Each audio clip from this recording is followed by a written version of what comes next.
And we're going to kick off the August meeting of the Federated City Employees Retirement System. I will begin by... Recording in progress. Thank you. I will begin by taking a roll. Vice Chair Chandra is not here, I believe. Trustee Abbott? Here. Trustee Avasti? I do not see. Trustee Faulkner? Here. Trustee Linder is not here. Trustee Nakagawa? Here. And the chair is here. So we do have quorum, and so we will begin proceedings.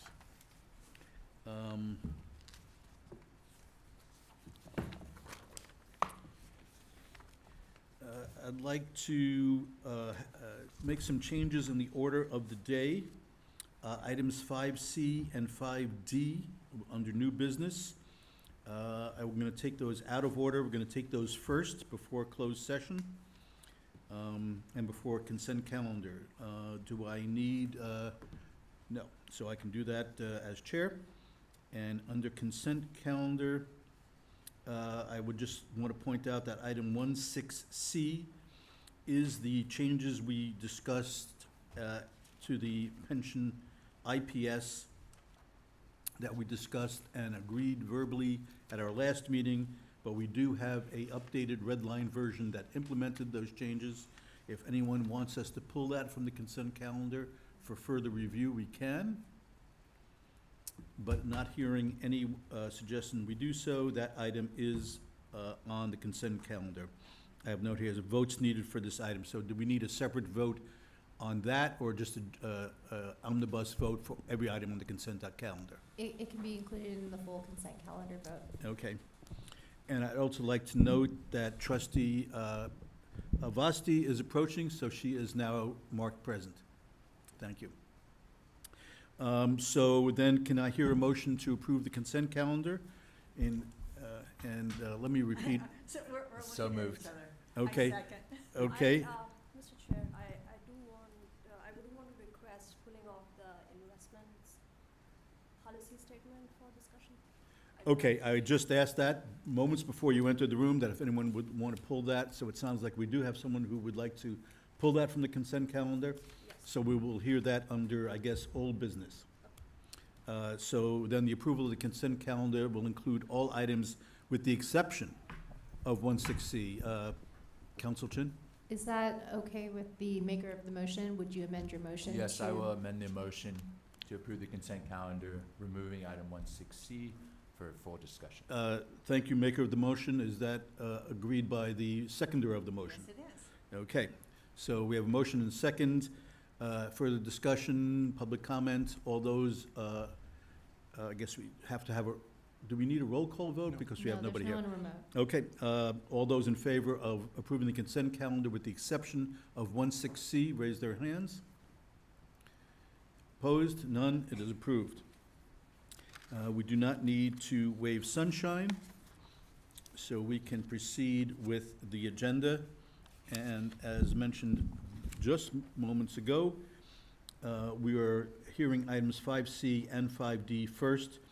And these are a discussion and action for appointment of a labor negotiator for the CEO and CIO annual review. And for the sake, reminder for ourselves and for the sake of new trustees, annually, we in closed session review the performance of our executive staff, the CEO and CIO.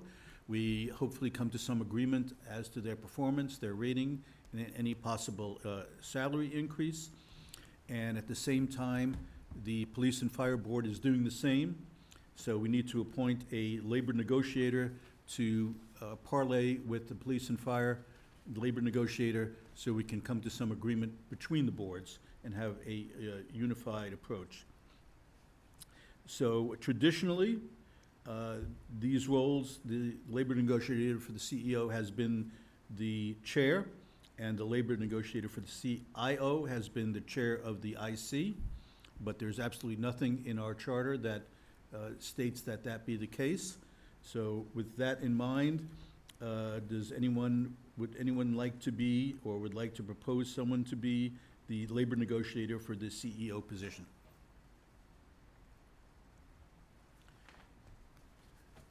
Volunteers will not be shot on sight. I think Okay. it's perfectly perfectly fine to keep it the way it's been. Okay, so is that a motion then to select the chair as labor negotiator? That's a motion to select the chair as the negotiator. Do we have to do them each one separately, probably? Yes, that's Different. correct. For the chair for the labor Okay. negotiator for the CEO position. Is there a second to that motion? Okay, I'll second. We have a second from trustee Nakagawa. Any further discussion, any public comments? We will vote, no comment, online, and then we will vote. All those in favor of the motion to appoint the chair as labor negotiator, okay. 5D, labor negotiator of the CIO. Again, I do have a question. yes, So you mentioned that there is nothing in the policy to, we can choose any trustee. that is It doesn't absolutely correct. I'm wondering if there is any best practice in terms of, like, we have our governance consultant here. So Mhm. I'm wondering if there's any best practice because on the terms, because we have, I believe, trustee Chandra for quite some time as a labor negotiator. Mhm. So is this like a good practice to have, or there's a number of years that we, trustees should rotate in terms of labor negotiation? I think, so as mentioned, traditionally, it's been the IC chair has been the labor negotiator for the CIO position. As for best practices, this is an unusual situation because we're one of the few plans that actually have two separate boards evaluating a common staff. So I'm not sure there's enough instances out there for there to be a best or worst practice. I don't know if our council has any comment on that. So the labor negotiator, just by way of background, they are given authority from the board once they've negotiated with the full board. So it's essentially akin to settlement authority to work in caucus with the Federated board and as well as for the position that's at stake. And so the labor negotiator is designated as the person to lead the negotiations once it's given the compensation authority from this board. And so it's a matter of negotiating. In terms of best practices, there's no necessarily a best practice one way or the other because they're negotiating based on the board's set authority that's given to them. However, the labor negotiator, in our case, under our board documents, is designated as the CIO chair because the IC chair because they have the most interactions with the CIO. Okay, I'll note for the record that trustee Linder has joined the meeting. And just to bring you up to speed, we are discussing who will be appointed labor negotiator for the CIO position. The CEO position, labor negotiator, has been appointed. So, again, there's anyone could be in the position of labor negotiator. Trustee Chandra, who is IC chair, is not here today, unfortunately. He has communicated to me that he is still willing to serve as the negotiator if that is the will of the board. And other than that, if there's any other discussion proposals, Trustee Avasti, are you interested in serving in this position? I'm not interested. I just wanted to understand the policies Mhm. and, how does it work in terms of the best practices. Is it also possible to get an opinion on this from our governance consultants since they're here? Are Sorry, put governance on the spot. consultants with us today? Yes. And they are newly appointed to us. Right. Are you Ms. Becker? No. Benita Harper with Aon. I And you'll see. just have to repeat the question. I couldn't hear it back here, so. So Yeah. the question is, the question is there a best practice on the terms of a labor negotiator for a CIO or a CEO position? Okay, if I'm understanding correctly, is there a best practice for the, in the? For a term of Oh, for the appointment? term. We don't typically see this same sort of format in other systems, so I think that makes it difficult to define best practice. But when you speak of term limits in general, it's always our governance opinion that we are in favor of term limits. And of course, some boards enjoy that. They want to see that change of expertise and diversity. and sometimes not, but we always advocate for term limits on any position. So I would suggest that the board consider that in the future for, I don't know if we are tracking that anywhere on the term limits, but this is something that we should Well, consider for the future. I'm not sure, a labor negotiator is appointed every year for that one cycle. So it's, the term limit would imply that someone's been appointed for multiple years, and that's not the case. So if we wish to appoint someone other than the IC chair, we can. Yeah, so I don't know we if- can begin if, that practice right now For today. instance, it's not just IC chair, it's just like a person. If a person is acting as a labor negotiator Mhm. for, let's say, I don't know, 8 years, 9 years, so that would be something that the Okay. board should track in future, but this is Mhm. not something that we currently track. And- That's the point. Right, Okay. we only track where there are limits placed by policy, that's what we track, but this is not an area that we have limits. But to speak to the content, trustee Chandra has been IC chair for as long as I've served on the board, probably longer. So I believe he has fulfilled this role for at least 5 or 6 years, and perhaps longer. So he certainly has a long history in that role, and if the feeling is that it's perhaps time to rotate that into someone else, certainly now would be an opportune time to do that. So I suggest that maybe we keep this as a proposed agenda item for future meetings, so that, you know, Okay. even our governance consultant is prepared to answer. This was really on-the-spot question, so thanks for answering that. But for now, I think I'm fine. I don't have any more questions on Okay. this action item, but for the The only point future. I'll make is that we're planning to review the evaluation process holistically. Now that we have a new governance consultant on, will have lived through it once, they will have lived through it once, with their new best practices that they're bringing to the table. We're gonna take a look at that, tying it into some of our strategic planning work that we're gonna be doing as well. This can absolutely be part of that review and should be, so. But if you wanna have a specific discussion on it so that we can get the whole board's feedback, I think that's fine. Yeah, so the specific item would be a proposed agenda item for the future to discuss the term limits on the committee members' tenure. Got it.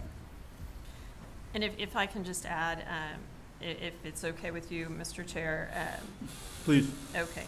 Oftentimes, there's sort of a buffer put in place on these committee charters or procedures or policies such that someone can serve as chair, then perhaps it would say they can rerun for that position, but there needs to be a gap of 2, 3, 4 years. So that if they're really, they are the person with that expertise, you certainly don't want to hobble the board or, you know, not have your best advocate there for, or your best expertise there. So there's different ways to look at it, and we'll bring all of that forward in the complete policy review. And I just want to remind the board, under the Brown Act, the agenda item that we're currently agendized is for the designation for the labor negotiator. We can take under submission the proposed agenda item for future reference, but further discussion on what those changes should be or a consideration must be agendized at a separate meeting. So for the purposes of today's motion, the item and decision point before this board is to whether appoint the current CIO position as been past practice, or nominate another labor negotiator who is not either on the IC or another member who's not the IC chair, that could be serving that role. Right, thank you.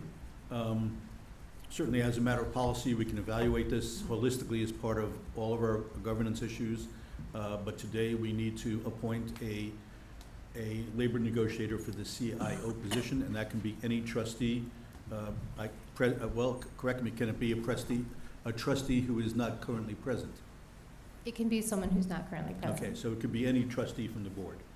So, with bearing all that in mind, We're would anyone- presuming, so we could, I'm sorry, so that we could designate someone to be our labor negotiator for that position. However, if they are not present here today and cannot fulfill that position and then communicate to the board at a later date, then the board may consider designating another person. I see. Okay. So with that in mind, and bearing in mind that I have a personal assurance from trustee Chandra that he would serve if selected, so I don't think that that final statement is necessarily a concern. Nevertheless, is there anyone else, present or not, who would like to serve as the CIO position negotiator?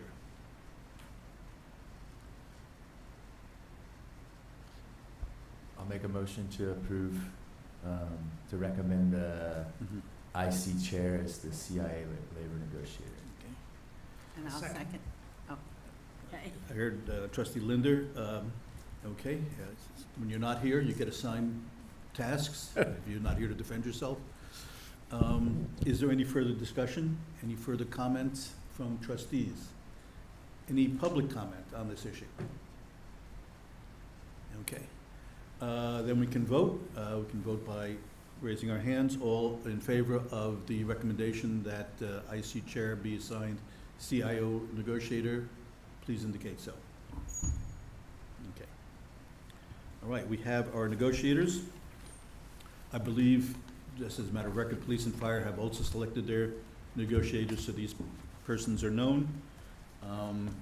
And we will now convene to closed session to consider the evaluation of our executive staff. Recording stopped.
We're back from closed Recording session. in progress. Thank you, and I believe there's no reportable action out of closed session. And earlier, we did approve the consent calendar, but I did not ask at that time for general comments. So if there's anyone here or online who wishes to address the board on issues that are under our purview, they can speak now for up to 3 minutes. Do we have anyone who wishes to address the board?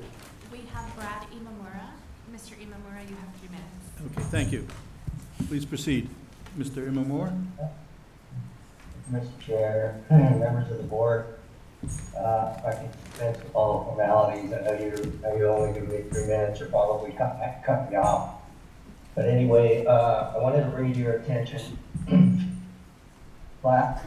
months ago, 2 months ago, before you went on vacation, item on your consent calendar is item number 2.9C, reimbursement of travel. I'm sure Vice Chair Chandra recalls this. It's the attendance at a Millikan Institute conference. First of all, I don't know what a board member is attending the Millikan Institute conference, how much value that adds to the 60% unfunded liability or funded liability or funded status that the Federated Retirement Board currently has. Want to bring your attention to the lodging portion of that. Almost $1,000 a night. $1,000 a night was the expense. What bothers me is the indifference that this board and possibly the staff has, because it was signed off by John Flynn, Gina Rios, Barbara Heyman, and also approved by the rest of the board last meeting. Is there no boundaries to this?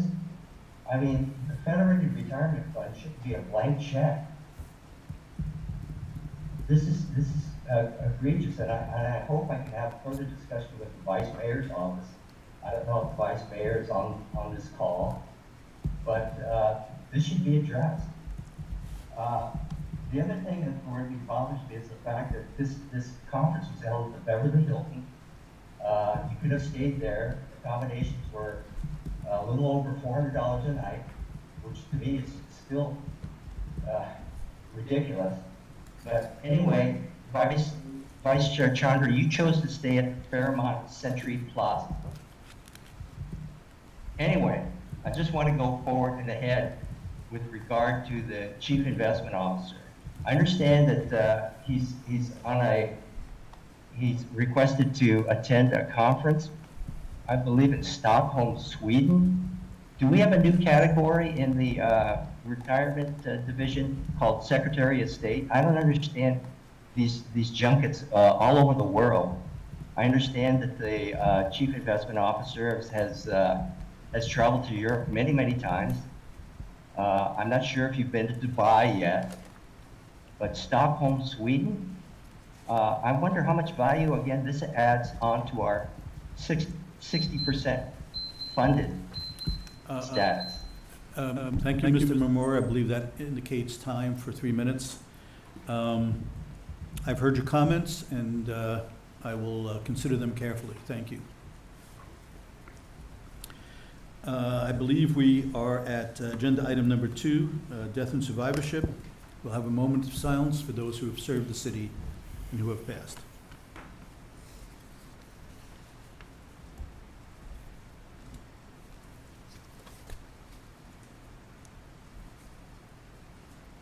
Thank you. Agenda item 3A, which is an oral update from Mr. Polani. Good morning, trustees. Thank you, Mr. Chairman. We just have one agenda item this morning, which Ron will address in a couple of minutes. But before Ron gets here, I wanted to give you some numbers, performance estimates. Of course, it's early in the fiscal year, but I do have some numbers as of Tuesday. Fiscal year to date, this is of course from July 1st, the pension system was up 1.95%, and the healthcare trust was up 2.18%. You probably read through my self-evaluation memo, but I'll just repeat those numbers just since it's a public meeting. The 1-year number as of fiscal year ended last fiscal year, the 1, 3, and 5-year numbers were 9.6, 8.9, and 9.8%, which is significantly higher than our discount rate of 6 and 5/8. So I think we're ahead of our discount rate on a 5-year basis by at least 300 basis points. And this is great news for our beneficiaries. It adds to our assets. It's great for the city. It lowers the city contributions. Not only was the absolute number 9.8% on a 5-year basis, it also beat the benchmark, the investable benchmark, by 50 basis points. So our manager selection value added has also been non-trivial. And one other number I wanted to share with you, I've just completed 7 full fiscal years with San Jose, going on my 8th year. And my first fiscal year, which started July 1st, 2018, we were in the bottom 1% of our peers nationally, not in California, nationally. We were the second worst performing public pension plan. And we are now, and this number is from Makita, we are from the top 22nd percentile over a 7-year period. So, wanted to share those good numbers with you. Happy to take any questions. Thank you. That is indeed very good news. The 5-year performance, nearly 10%, is quite impressive. And if you wanted to commit for the next 5 years, that we will do as well, happy to take that in public session. I commit to exceeding the discount rate sometime in the next 5 to 7 years on average. All right, well, even that is an important, that's, okay, I'm going to write that one down. With that, if there are no questions, I will invite Ron and Christina. Okay. Any other questions from trustees or any public comment on that point? No comment. Thank you. Good morning, everyone. Item 3B. Good morning. Thank you. Good morning. Our contract with the trading cost and foreign exchange vendors expired on June 30th. Earlier this year, we issued an RFP for both services. Based on the evaluation of the responses, interview with the top candidate, internal scoring by investment staff, and reference calls with other pension plans, staff unanimously chose ACA as the top candidate for TCA and FX reporting. We will realize significant cost savings with the ACA bundled service. So total cost for Federated plan over 3 years will be $56,250, which is less than half of what we're paying now. So staff recommend that the board approve the hiring of ACA to conduct a trading cost and FX analysis and sign a 3-year contract that expires on June 30th of 2028. So we have attached a detailed memo as well as Ron and I are available for taking any questions. Okay, thank you. Are there any questions from trustees? So this looks like a significant cost savings has been proposed, so that is to the good. We need to approve this this contract, this RFP. If there are no further questions, would anyone like to formulate a motion? I'll motion that we approve the contract with ACA. Very good. Thank you, Trustee Abbott. Is there a second? I second. We have a second from Trustee Avasti. Any further trustee discussion? Any public comment? There is none. We can vote. All those in favor of accepting the contract? Opposed? Thank you. Good work. Yes, thank you. Under old business, I said we would defer the item 16C, which is a review of the pension IPS. So I believe this is the proper order for that now. Last meeting, we approved certain changes and gave it to staff to actually implement and draft the actual changes themselves. We have a red line version that is in your distribution packets, should have been reviewed. So are there any questions about the red line changes as they were implemented based on our proposals from last session? Prabhu, would you like to comment on this at all? Yeah, so I would just correct what you said, Mr. Chairman. So those changes were implemented by our consultants, Makita and Veris. And Okay. Laura, unfortunately, is traveling today, but we do have Eileen on the phone Mhm. to answer any questions. Okay. I do have a question. I believe there were 4 edits that we proposed, and the 4th edit was related to the review of the investment procedures, right? And I hope I'm looking at the right page here. It's page number 13, 8C. I believe this is the place where you are capturing that review of the procedures, right? Can we pull that up on the screen? And Eileen, are you with us?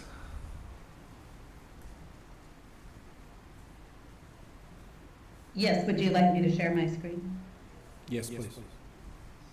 And could you, Eileen, just go over the changes for the benefit of the board, please?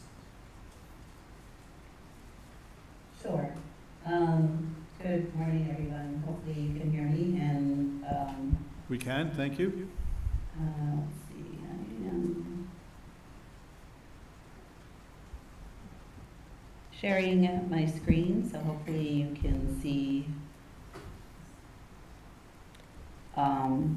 the change that, and I'm sorry I didn't catch the trustee that asked, but on page 13, which shows the language that was added with reference to the fact that the procedures document will be reviewed annually by the board's AVESA committee, and any revisions to the document in the interim will be communicated to the AVESA committee at the subsequent committee meeting, and depending upon the extent of the revisions, it may be deemed that these would go before the full board. So that language was added, and the other 3 changes, which were very minor, were also incorporated, as you noted. So, just big picture, most of the revisions to the IPS were related to moving sections from one place to another, primarily related to roles and responsibilities, deleting language related to decisions and portions of the program that no longer exist, so they no longer are applicable, and that the implementation related duties were all moved from Section 8 to this separate procedures document, in line with what we observe to be industry best practices. And then as well, we incorporated language from your fiduciary council. So those were the main big picture changes, and then the board, through subsequent discussion, added the refinements as you see in this draft version. Thank you, Eileen, for the summary. I do have a question on 8C, which you have pulled here. I think the confusion I had was related to the approval of the procedures. This language is not clearly stating if the investment committee is approving the procedures, in the sense that they're reviewing it annually, but if there are any revisions made, they should be subject to the approval of the investment committee. I think that was the discussion in the last meeting when we heard this item.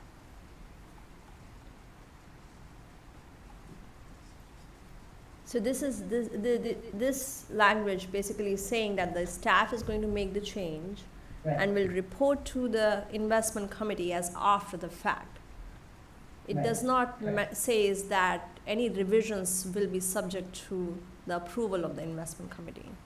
Right, and again, they wouldn't be, because for the, all of the content, if you will, within the procedures document relate to the staff's implementation authority, which has been delegated by the board to the staff. So this is staff's document, although they are sharing it with the board formally in terms of an annual review, and any changes that occur within that annual period, they're also communicating to the board and soliciting feedback. But in terms of the document itself, it is a staff-authored and owned document because all of the content relates to implementation authority, other than what the board has specified in this section. So in terms of the investment procedures, and those are not attached to the item here. Correct, So- they're separate documents. Right, so those items are basically taken from the investment policy statement to the investment procedures, and it has. Some were, Right.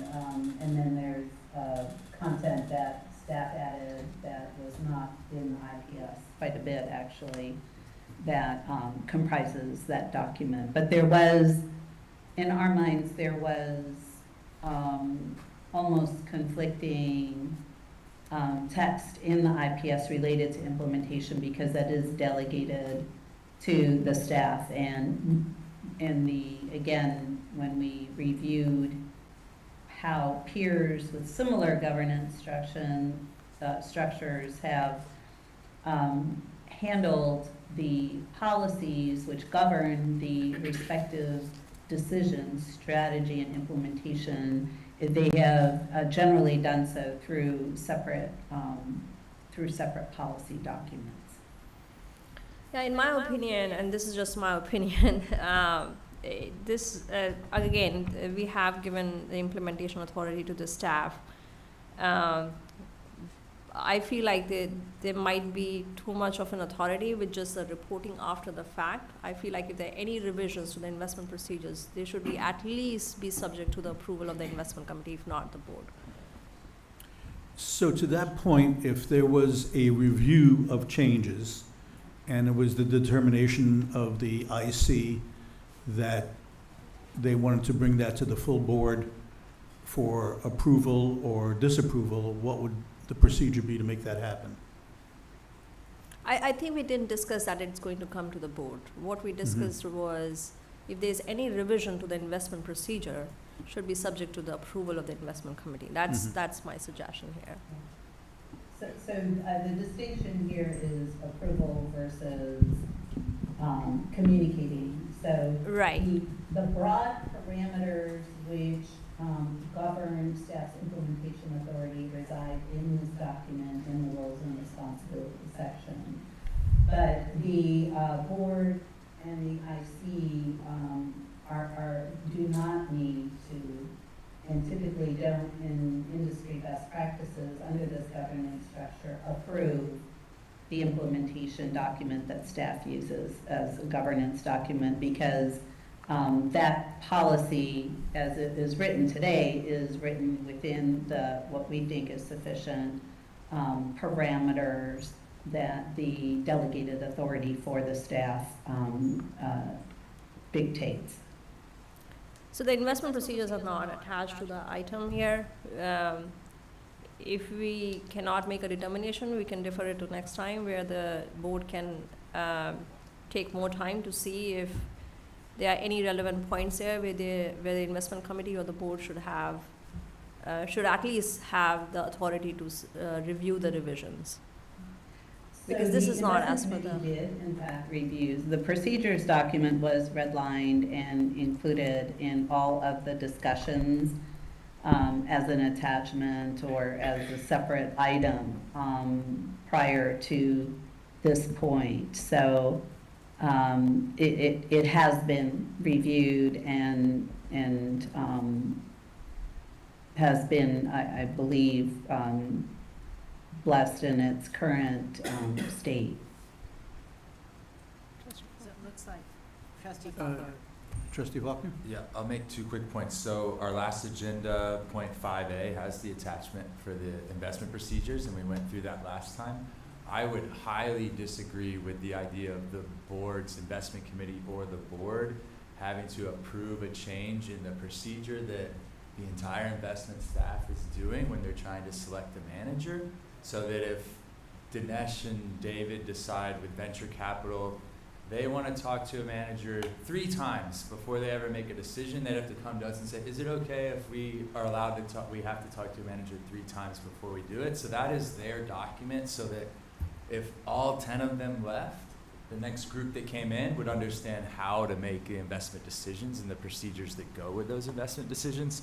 So I think, to Eileen's point, that us being filled in on what are the procedures that the investment staff are taking to make decisions, and for us to be able to review those and then question them. And I know Dinesh gave a presentation on the private markets one 2 quarters ago, that we get to see that and give feedback, but that is ultimately the way that what their whole role is making that decision and doing that process.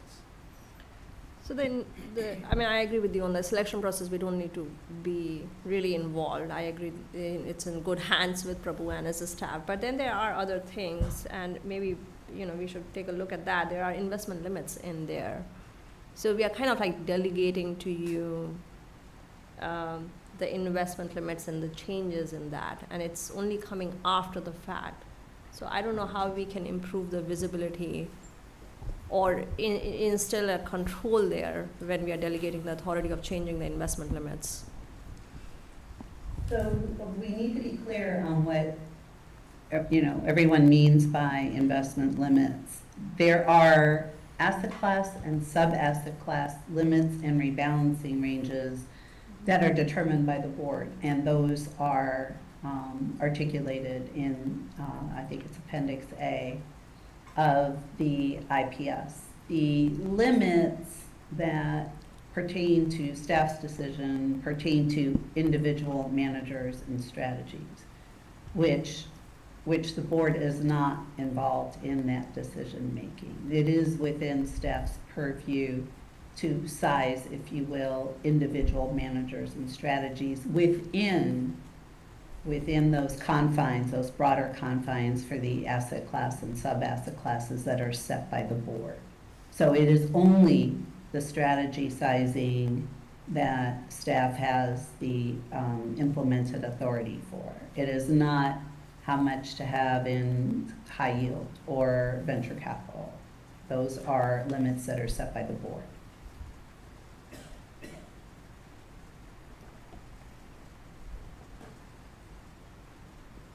Yeah, I'm looking at some of the investment limits here. For instance, there's a dollar commitment to private market asset classes in a fiscal year of 150% of the board-approved pacing plan. So does that mean that the staff can change this limit on their own and report to the board or even the investment committee after the fact? Are we fine with that delegation of authority? I think that's a question for the board. So the board approves the pacing plan, and I don't believe that staff can deviate meaningfully from, if there's a reason, and there may be a reason, right? They can't put the money to work or what have you, but they can't just pick an exposure that deviates meaningfully from the exposure that is approved by the board as it approves the pacing plan. So how do we incorporate this? Because this is a part of the investment procedure, and what Eileen is saying is that 150% is set as a part of the board-approved procedure. So I'm getting a little bit confused between the different boundaries and the demarcations between who has authority and not.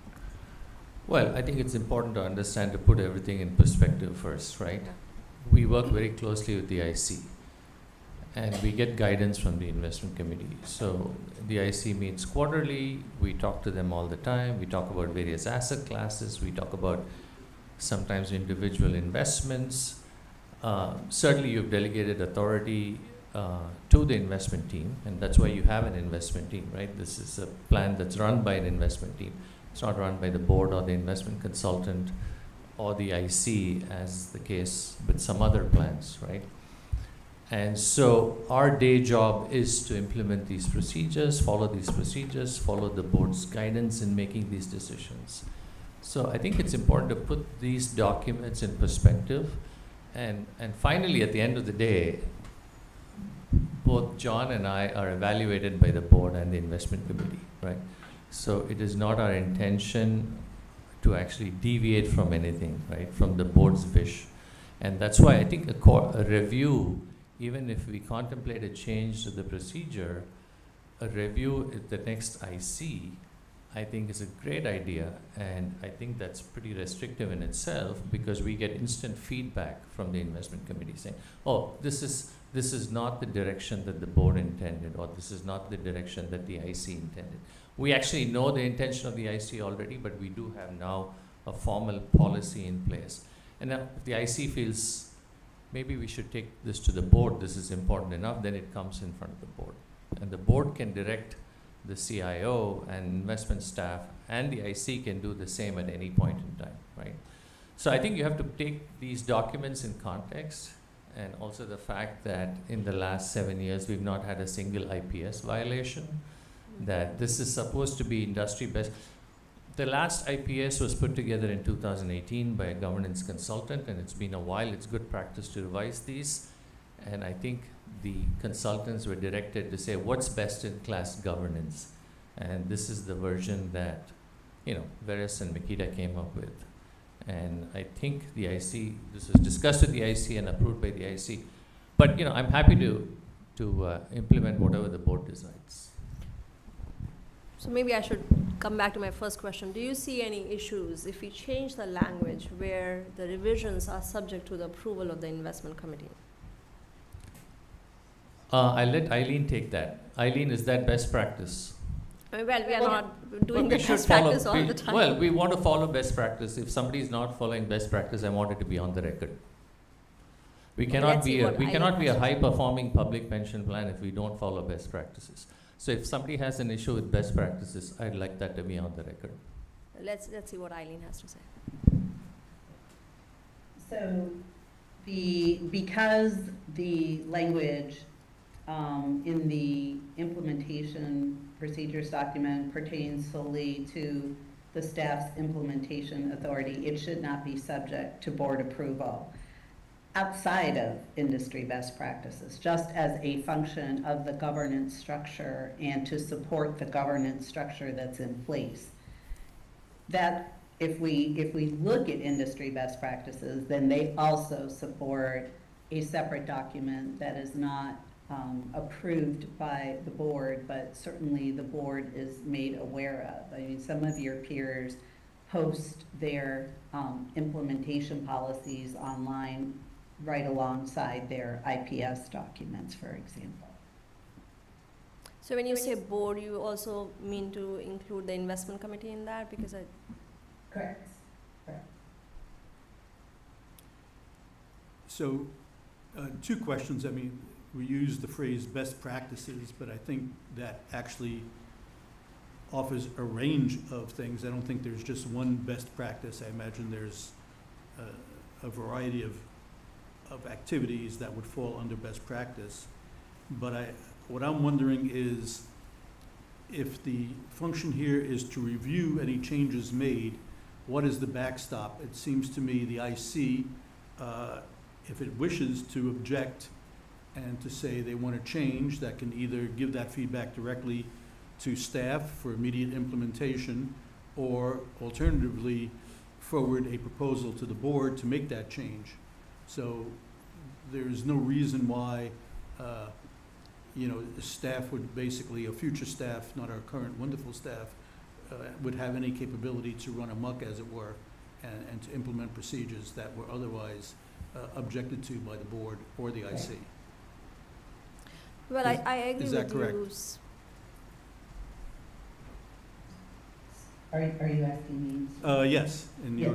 So I agree with you that there are sufficient parameters in the IPS related to roles and responsibilities and the articulation of the implemented authority, combined with the staff's self-imposed limitations and constraints within their own policy, that it would be glaring if any subsequent staff tried to move meaningfully away from certainly the parameters in the implementation document, because of, some of those are tied to the IPS and the parameters set by the board itself. And you have to remember, you also engage 2 consultants that are involved in the monitoring of the investment program, and Veris in particular is monitoring the risk of the investment program, both overall investment risk, the contribution to risk from different exposures, as well as the active risk. And the active risk is what encompasses the risks that staff is managing, the implementation risks, which are very small, only about 50 to 100 basis points of your total overall program risk of, let's call it 13%. Only a very, very small amount of that can be attributable to staff's decisions, but the fact is we're measuring that. So I think you have a lot of guardrails in place and that are reflective of industry best practices. What's most important is that your governance, the policies support your governance, because to your point, Mr. Chair, that there is no single industry best practice, because what drives industry best practice is the governance structure. So there are best practices related to different governance structures.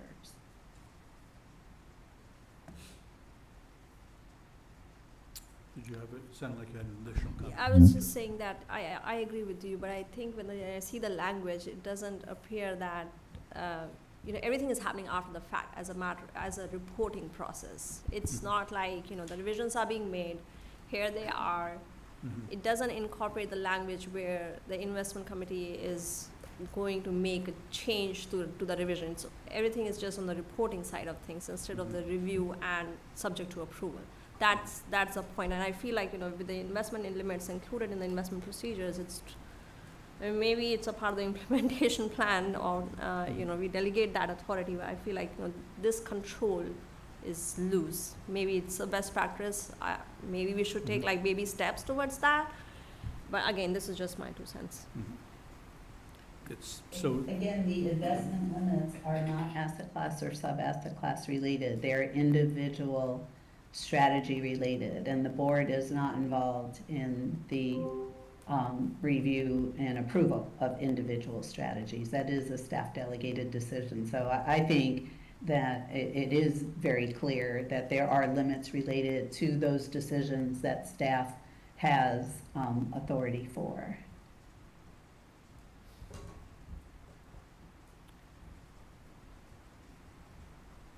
So it seems to me the issue comes down to whether review is sufficient or review and approve is the preferred language. I don't know if any other trustees have a strong opinion on this or wish to weigh in. Anyone want to formulate a motion to either accept the IPS as drafted or to suggest an amendment to the existing red line?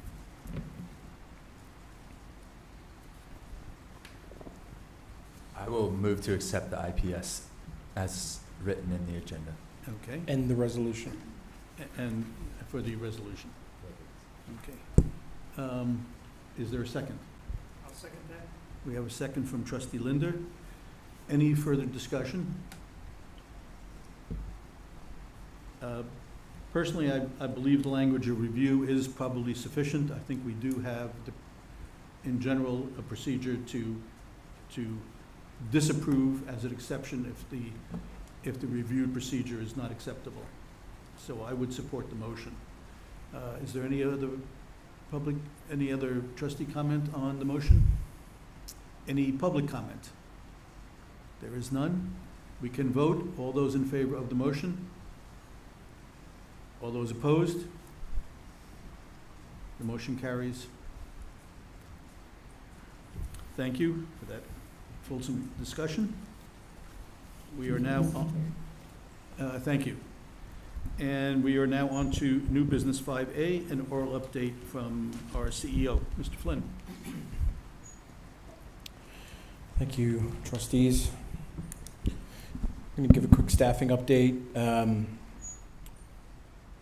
Start with the bad news. We have one senior analyst leave us since last we met. Amy, our senior analyst, some of you trustees probably interacted with her regularly as part of the disability committee. It's a pretty big loss for our benefits organization. With Amy's departure, our senior analyst position in benefits has seen 4 separations since 2022. Barbara, Sandra, and I have begun discussions discussing this concern in the context of current vacancies, planned maternity leaves, as well as some of the sentiment that was captured in the climate survey, while considering other succession planning concerns for the division. Plan to discuss this topic at a future JPC, Joint Personnel Committee.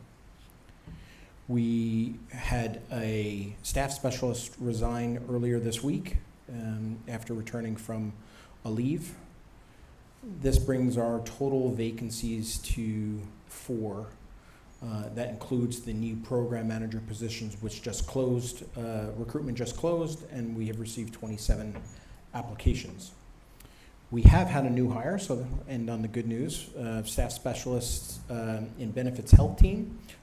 Jennifer has a background in pharmaceuticals and medical field, having previously held positions as a senior pharmacy technician and medical assistant, and we're glad to add her to the ORS family.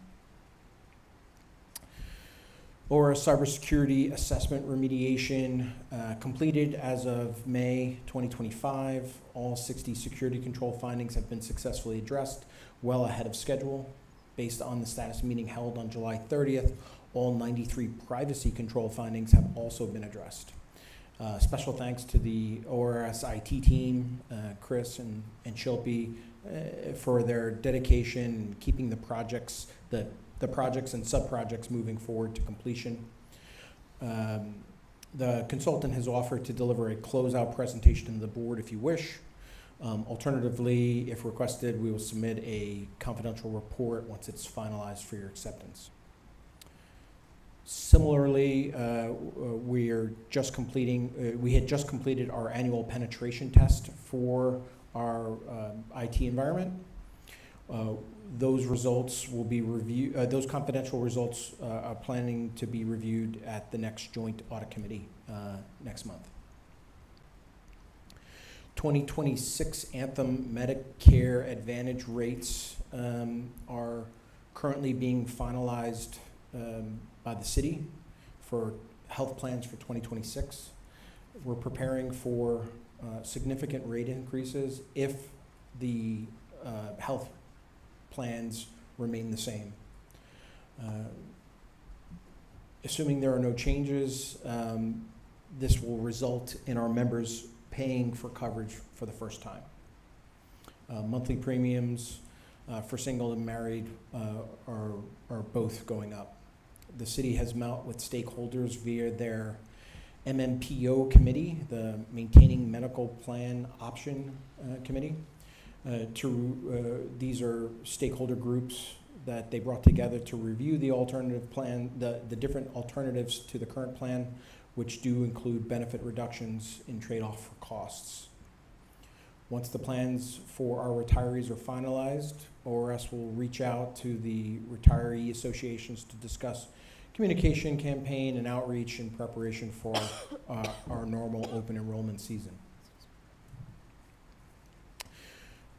Procurement and contract updates. All of our legal contracts have been successfully completed. Our actuary contract with Chiron has been completed, and for our actuarial audit contract, that is currently with Milliman for review. You met our Aon consultant today for the first time. That original contract has obviously been signed. We're working on a slight insurance wording update with Aon, and it's with risk for final review. Both of our communication contracts have been completed, and our compensation consultant Gallagher, since last we've met, we received an updated proposal based on my review with the director of HR/OER, getting his feedback, as well as working with CMO city manager's office to understand some of the friction that was part of the procedure that happened in 2020, I think 2022, when the last compensation study was pushed forward. The service order is with Gallagher at the moment, and we're just working through the proper procurement channel to start that compensation study. Internal audit procurement is underway. We're going to go through that a little bit more when we get to the ad hoc committee.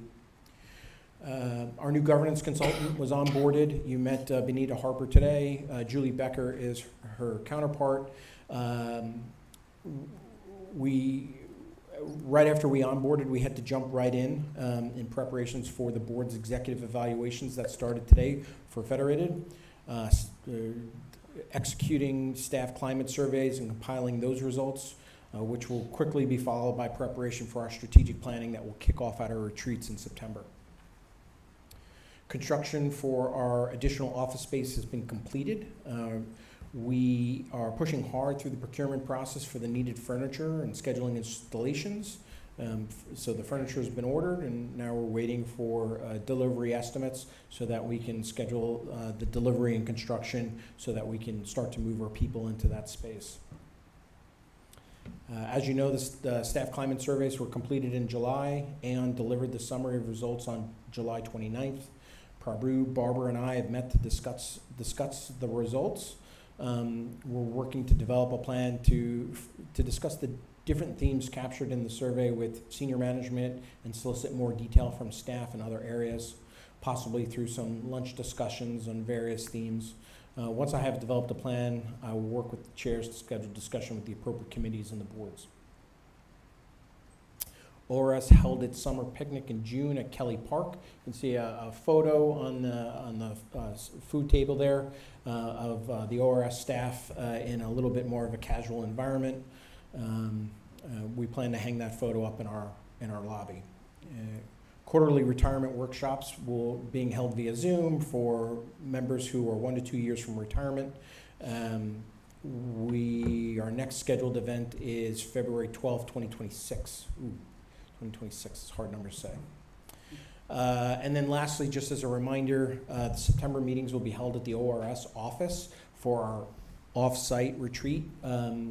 Expect that there will be a few closed session items and consent items to work through. We're doing our best to limit board business to only time-sensitive topics that focus on time-sensitive topics. Right now, our high-level topics are going to be state of the pension fund, trustee cybersecurity, strategic planning, and an investments program. With that, I will take any questions. Thank you, Mr. Flynn. Are there any questions from trustees? Seeing none, are there any questions from the general public? There are none. All right, well, thank you very much. Next item is an oral update from our City Council liaison, Vice Mayor Foley. Thank you. I need to schedule that retirement briefing for when I retire in a year and a half, almost. We've been in council just a couple weeks now, and so we don't have huge agenda, although next week seems to be a really big agenda, and then the following week, no council. But we have one item I just want to bring to your attention on September 8th that deals with electrification of appliances that are burning out on your single-family home. So this relates to air conditioning units, anything that is gas related. The City Council is taking up a proposal as to whether we should require any replacements to be electrified and not gas-oriented. If you have an opinion about that, I would appreciate you to email me separately and let me know. I've heard a lot of concerns from residents, particularly older residents who may not have the funds to make such a change. This is a requirement in advance of state legislation and Bay Area regional control, and whether we approve it or not, I don't know yet, but it's an important issue that I just wanted to bring to your attention. Also, last week I attended 2 retiree barbecues, one for Federated staff, Federated employees. That was a big group in attendance there. That was wonderful. And then also the police and fire had their retirement barbecue. And I think I mentioned this last time, but maybe if I didn't, we do have a new city council person who has been seated for District 3. That is Anthony Tordillos. He follows after Carl Salos held that position for 6 months in a caretaker role. Anthony was accepted and then certified last week at the council meeting, so he's the official council member for District 3. And with that, I have no other report, unless anyone has any questions. Thank you, Vice Mayor. Are there any questions from trustees? Oh, one other thing. Hold it. Just quickly, I just per the MOU that we all executed, I appreciate the opportunity to participate in the review this morning and offer my input in relation to the CEO. Thanks. Thank you. Your input was extremely informative and helpful to us in our considerations. Are there any questions from trustees? Any public comments or questions? There are none? All right, thank you very much. I will be sending you an email about the replace on burnout. I have experience with that, so I've got some commentary. Look forward to it. Okay. Great. We're on to item 5E, which is discussion action on an RFP for our disability medical services. Who is presenting on this item? I'll introduce it, and then Okay. depending on your questions, we'll let the expert jump in. For consideration for the board today is to approve the CEO to negotiate and execute 2 contracts. So it's one memo for both E and F. You'll have to vote on them separately, but we did an RFP for disability medical services.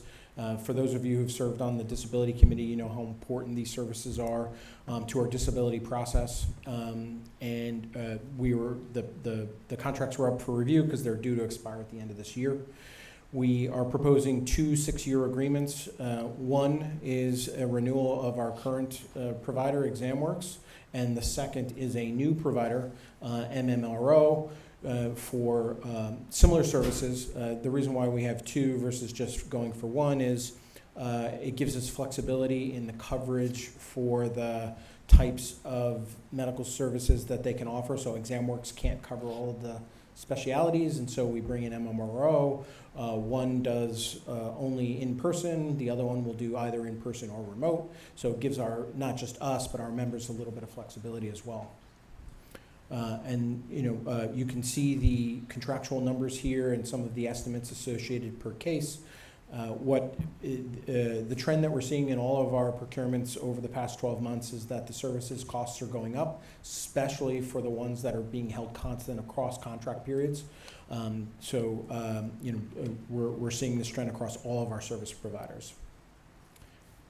With that, I'll open up the board to questions. Sandra, anything you want to add to that? Did I cover it okay? Okay.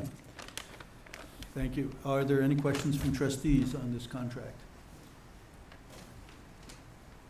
And just for clarity, I know he discussed items 5E and 5F together, but again, as Separate CEO votes. Flynn mentioned, they're separate votes, so we'll take the first one, which would be item 5E.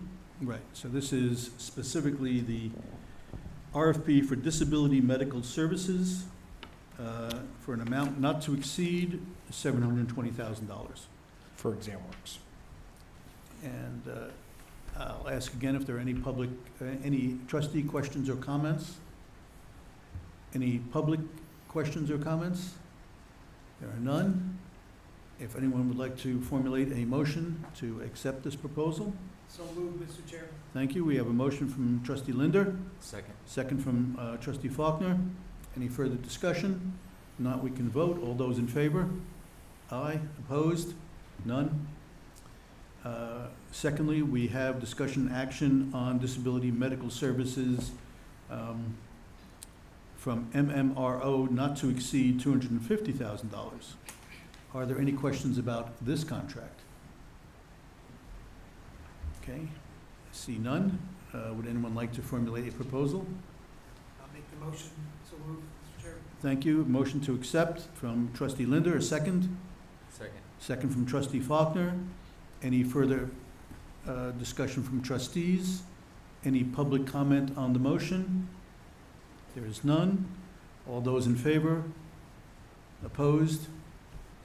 It is accepted.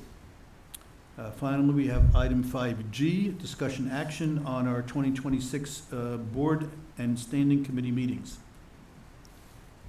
Would you like me to? Please, introduce. So, far less fanfare on the Federated side than from the police and fire side. Basically, keeping the meeting schedule in the normal cadence. The only item that I will point out is, I apologize. I believe it's just so that you're aware, police and fire voted at the beginning of this month to move their board meetings from the first Thursday of the month to the Wednesday before this meeting. So we will be doing back-to-back board meetings. So it'll be Wednesday, police and fire, assuming you approve, and then Thursday, Federated. It allows us to co-locate those meetings into 1 week. The amount of energy and production that goes in producing these board meetings is not low. And so bringing them closer together, we believe will give us better decision timing. So in 1 week, we can get decisions from both boards, as well as we get to focus on delivering the content for this meeting for 2 weeks a month rather than for 4 weeks a month. That'll, I think, give us better headspace for the remainder of the month. The only impact that has for this committee, this board, is we often do committee meetings right after a board meeting. And so if I'm reading this right, the governance committee meeting, which would have typically been after the police and fire board meeting in March, June, September, and December, that will now move from the first week of the month to the third week of the month. So I think that's really the main impact for this board. But my plan is we have a lot more flexibility over our committee schedule.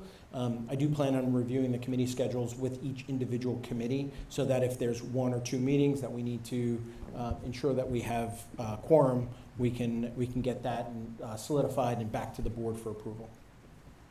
Just a question, Mr. Chair. Trustee Real Linder? quick, you want to explain what we're doing with the disability? Thank you, Trustee Linder. Trustee Faulkner has a question on that too. Yeah, the other component was co-locating the disability meetings on the same day. So we used to do it was either Monday or Tuesday, and it would be either the first week or the second week. We're now trying to put them on the same day. We bring our disability consultants into only in 1 day, and our staff focus on a 1-day production versus multiple days that sometimes span 2 weeks. My only question is, I have standing classes Okay. Mondays during that time, so I wasn't sure. I mean, from January to May, it'll be an issue for me, but afterwards I can try to switch that schedule. Okay. I just wanted to bring that up because it used to be on Tuesdays, and I see they've switched to Mondays. Got it. Let me circle back with you if that's okay, and if we get approval subject to the disability committee discussion. Yeah. If that's okay, or when is our next disability committee meeting? September 2nd. September 2nd. So what I'll do is I'll agendize, if we still have time, I'll agendize that for September 2nd. We can talk about it there. Is that okay? Yeah. I think the goal makes sense. The goal doesn't make sense, and I know, again, police and fire moving their board meetings, that required a lot more discussion and hog trading. And so, but yeah, let's bring that to committee. We'll discuss it there. If we need to make changes, we'll bring it back to the full board. I have one more question. I thought at the last police and fire meeting that you had mentioned that they were maybe moving to ORS to have their meetings. That is correct. And this says Well- that the governance committee meeting would be in City Hall. Oh. So that probably needs to get changed.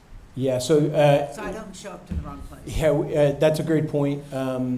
So the movement is nothing simple.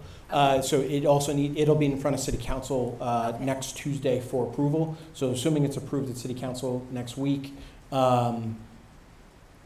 we would have to change that. Okay.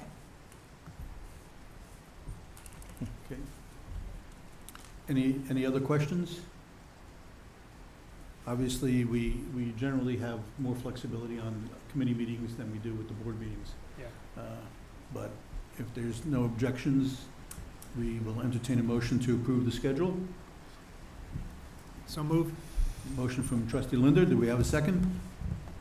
I second. We have a second from trustee Abbott. Any further discussion? Any public comments? Seeing none, we can vote. All those in favor? Opposed? None. Great, we're on to committee reports. Investment Committee has not met since April 22nd, so I believe there's no update there. And we will have a meeting September 8th, is that? I thought we had one in August. That's not happening now? That's been moved? I believe Okay. the chair is not available, so it'll be in September. Got it. Audit Risk Committee. Oral update from the chair. The last audit committee meeting was on May 15th, and the next meeting is September 3rd, I believe, so that's a change from here. Mhm. Yeah, and we have two items in here. We haven't met for some time. There are two items, I believe we discussed it in the last meeting, and there are some edits. John, would you like to clarify the edits? Sure.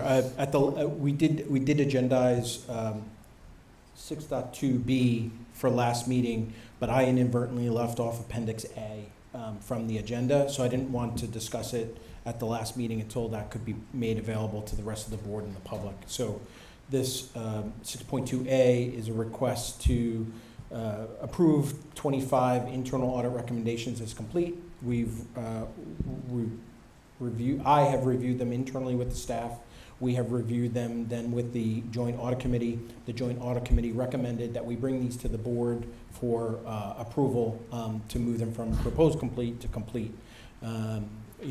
Once we get our internal audit service provider on board, this will be a task that's completely contained within their authority. But until that time, we wanted to clean up some of these old recommendations that the staff have already done all the work and get them off the books so that we can focus on the remaining items and move forward once we have the new internal auditor on board. Okay, is there any reason not to approve these proposed changes? Any further trustee discussion? I know, I'm going to note trustee Faulkner had need to excuse himself. I believe the students at San José State need him now, but we still have quorum. I will entertain a motion then to accept the audit recommendations to be marked as complete. Is there such a motion? Also move. We have a motion from trustee Abbott. Do we have a second? I second. We have a second from trustee Avasti. Any further discussion? Any public comment? All those in favor? Opposed? None. Okay. And then we have item 5.2C, which is discussion action on the audit plan by Macias Ginny O'Connell. I believe this item was also discussed last time, right? It was not on the agenda last time. I think you had pointed out that it should have been, so we're now adding it. We did discuss it at the last joint audit committee as part of the standard operation of our external financial auditor is for the audit committee, the joint audit committee to approve the audit plan and then for the full boards to adopt the recommendation of the audit committee. Okay, any further comment on this item? If not, I'll entertain a discussion to approve the proposal. I'll make a motion. We have a motion from trustee Avasti. Do we have a second? I'll second. Second from trustee Abbott. Any further discussion? Any public comment? We will vote. All in favor? Opposed? None. Great, on to item 6.3, which is the governance committee. Oral update and introduction to our governance consultant, Aon, who we in fact did have a chance to meet in closed session. So I don't know if they want to make any further introduction to us or they've gone. I think he left, yeah. Got it. Okay. Coming in from out of town. And I think that we all met them at the last meeting. So So they've presented at the joint governance committee. Okay. I Yeah. don't, think we, the full the board's board- approved them, obviously, their contract, but Yeah. I only think the That governance, was right. it. It was when Correct. they, Okay. they were. So at the last governance committee, Aon was here to obviously run the committee and introduce themselves. There's a little quick bio. Today you met Benita Harper. Another primary is Julie Becker. She will, both of them will interchange between both boards. And then there's a small group of people behind the scenes.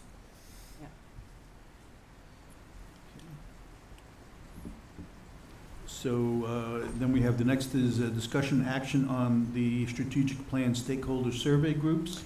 That's not a discussion and action for this committee. That was just a discussion and action. I see, okay, so it's pointing out what's been correct. done. And I guess we'll file and receive the minutes. Correct. Okay. Disability Committee, last meeting was August 5. We have an oral update, if any, from the chair. We will miss Amy, who was key staff person for us, but she's taken a position much closer to her home. And a similar kind of position for another agency, which I will not mention. And we're tired of their poaching us, but, anyway, we will somehow move along on the Muddle September through. 2nd meeting without her. But Mhm. anyway, we do have, we dealt with some issues the last meeting. We have some coming up. I do want to note the dashboard. You'll see that the staff, thank you to Sandra and Amy and the team. We are making progress on getting caught up with our cases. Okay, great. Okay, so we will receive and file Disability Committee minutes. The Joint Personnel Committee has not met since April 2nd. We will meet September 10th. Joint Audit Ad Hoc Committee. They met August 12th. What's going on there? Would you like me to? Oh, no, I'm happy to talk about that. Okay.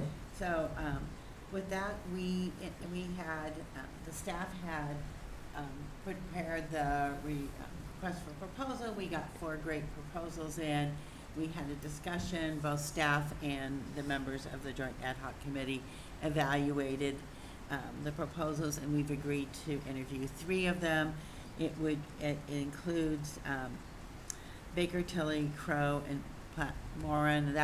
Those interviews are gonna happen on September 3rd. And then we'll be able to come up with a recommendation for who we want to do for the internal audit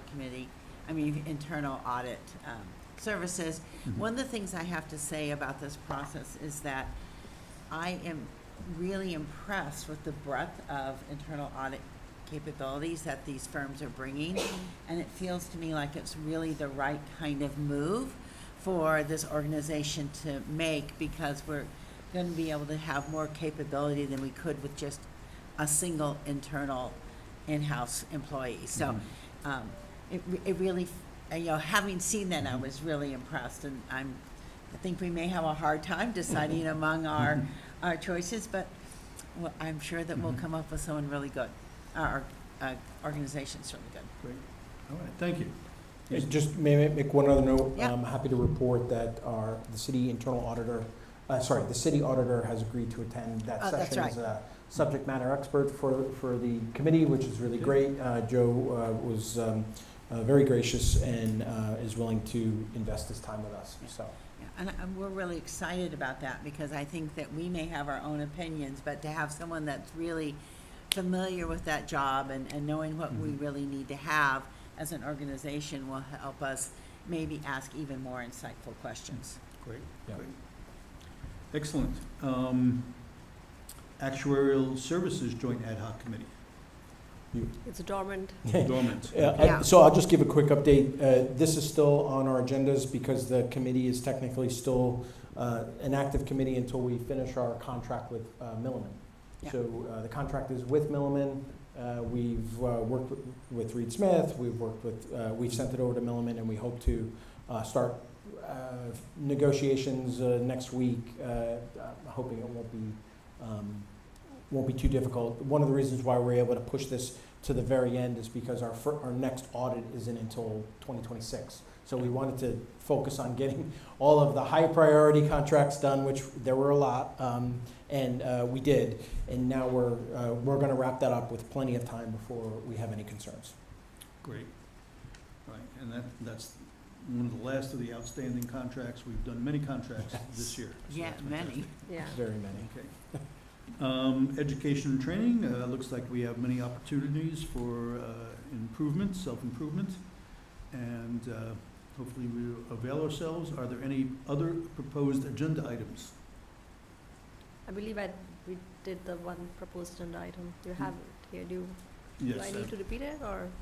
I've recorded that either as maybe we can discuss as a standalone agenda item or as part of an overall governance review of the evaluation process. Right. Executive evaluation process. Discussion, potentially action on term limits of trustees on each of the board committees. Okay. Just to make a further note on that. Any other proposed agenda items? Any public comment on this section? There is none. So with that, we are adjourned at 12 p.m.